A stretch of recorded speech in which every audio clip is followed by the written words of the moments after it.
In today's lesson, we are going to talk about simplifying fractions. Now, if we take a pizza and we divide it into 8 equal pieces, and then we eat 4 of those pieces, we say that we ate 4/8 of the pizza, which is represented by the fraction 4/8. We could also say that we ate 1/2 of the pizza. So we're going to take the pizza divided into 2 equal pieces. We eat one of those pieces, and you can see that we eat the same amount, which means that 4/8 and 1/2 are equivalent fractions. Remember, equivalent fractions are written differently, but they represent the same amount. If we go to our fraction strips, just to remind ourselves what that looks like, here's 1/2. Down here, we have 4/8, and we can see that they both line up with our line, and they are shading the same amount of the fraction strip. So 4/8 is equal to 1/2, and they are equivalent fractions. Since 1/2 is more common, we are much more likely to say 1/2 than we are to say 4/8. Now, when we say 1/2, instead of saying 4/8, then we are actually simplifying the fraction. And simplifying the fractions means to reduce the fraction as much as possible until it is as simple as it will go. So these 1/2 cannot be made to be any smaller. There is no equivalent fraction that we can make that will have smaller numbers. All right, so how do we reduce the fraction? Well, when we want to reduce a fraction, we have to find the greatest common factor between the numerator and the denominator. So if we look at 4, the factors are 1, 2, and 4. The factors of 8 are 1, 2, 4, and 8. And the greatest common factor, if we look at the numbers that are on both lists, 1, 2, and 4, 4 is the biggest number that is on both lists. That is our greatest common factor.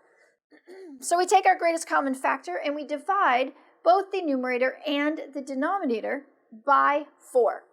If we divide the numerator by 4, 4 divided by 4 is 1.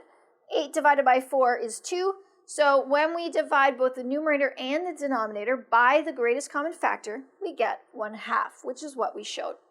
So let's review these steps in more detail. Remember that a factor is a number that we multiply together to get another number. So 4 and 6 are factors of 24.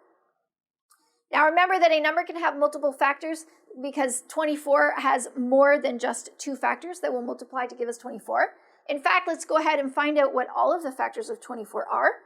1 times 24 gives us 24. 2 times 12 gives us 24. 3 times 8 gives us 24. And 4 times 6. So we can say 1, 2, 3, 4, 6, 8, 12, and 24 are the factors of 24. A common factor is when the factors of 2 or more numbers is the same.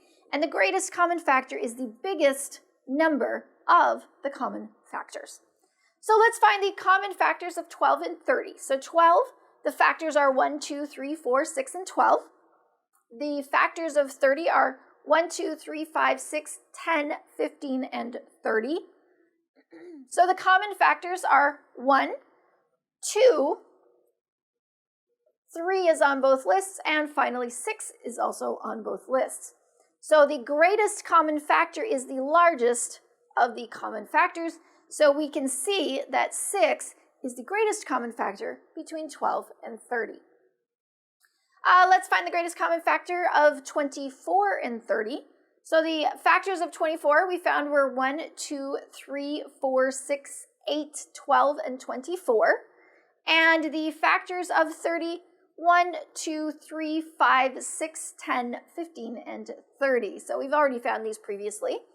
Common factors, the numbers that are on both lists are 1, there's a 2, there is a 3, and there is a 6, and those are all of the common factors, and the biggest number of the common factors is 6, so 6 is the greatest common factor between 24 and 30. Now let's go ahead and reduce this fraction 4/12. Now, in order to reduce the fraction, we want to find the greatest common factor between the numerator and the denominator. So, and then we're going to divide both the numerator and the denominator by the greatest common factor. So the factors of 4 are 1, 2, and 4. We found that previously. And the factors of 12 are 1, 2, 3, 4, 6, and 12. So the common factors, the numbers that are on both lists, are 1, 2, and 4. So we're out of factors here, so we're done. And so here's all the common factors. And so 4 is the largest of those, so it is the greatest common factor. So we divide both the numerator and the denominator by 4, which is the greatest common factor.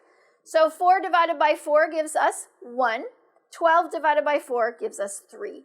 So our 1/3 is our reduced fraction. So the fraction 4 over 12 reduces to 1 over 3, and that is as simple as it will go. Now let's look at that visually just to show, again, that we are correct. So here's our 4/12. So we divide the circle into 4 equal pieces, and we shade 4 of them. Then we're going to divide the circle into 3 equal pieces and shade 1 of them. And we can see that the same amount is shaded. So 4/12 is equivalent to 1/3. Now let's reduce 10 over 35. So again, we want to find the greatest common factor between the numerator and the denominator. And then we're going to divide the numerator and denominator by the greatest common factor to simplify the fraction. So the factors of 10 are 1, 2, 5, and 10. The factors of 35 are 1, 5, 7, and 35. So the common factors are simply 1 and 5. And there are no other common factors. So that means that 5 is the biggest number, and that is the greatest common factor. So now we're going to divide both the numerator and the denominator by 5. So we're going to take 10, we're going to divide it by 5, which is going to give us 2. 35 divided by 5 gives us 7, and this 2 over 7 is our reduced fraction. So 10 over 35 is equivalent to 2 over 7, and 2 over 7 is as simple as it will go. So it is the simplified fraction of 10 over 35. And that is your lesson on simplifying fractions.